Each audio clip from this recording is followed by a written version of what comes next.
Bumalik sila mama kinabukasan noon. Hindi na ako nakasama dahil abala ako. Nung umuwi sila, itinong ko agad kung ano ang resulta. At ang lumabas niya, kinulang na daw siya.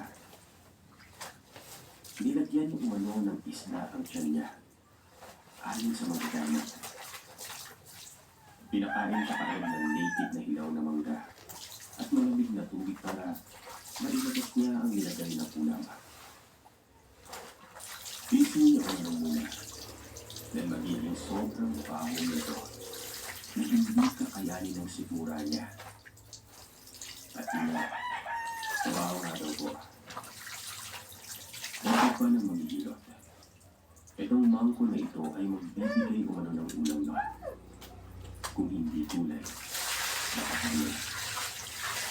Kaya ang gawin naman nila kapag kami.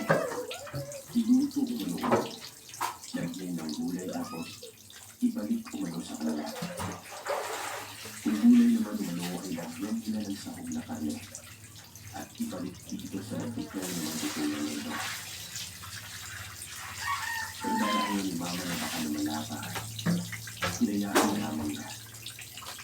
Itinapin na lamang yung nagdaan ng kapitahan hanggang sa ako naman yung sinasakit ang likod na mahabilang. Hanggang yun, nakalaki tayo ng sobra ko kung hindi ako ng banyo.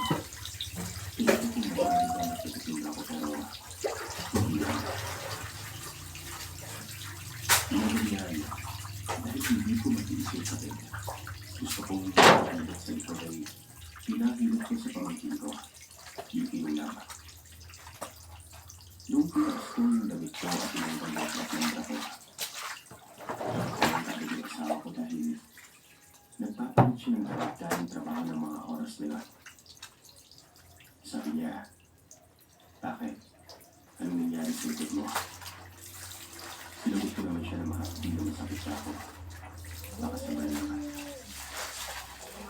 Kaya bukasin na pumunta kami ulit sa mga hilot. Pagkas ka namin ng hilot sa damit ko. Napatanong ka agad siya namin.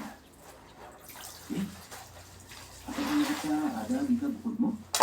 Nasakit ba ito? Kaya, ano itong nasa likod mo? Masakit ba ito? Sinagot ko na siya ng masakit na mahapdi na makati. Sinimulan niya akong hilupin ako na mayroon na at tinawag niya ang asawa ko at pinakita sa kanya na unti-unting nabubura.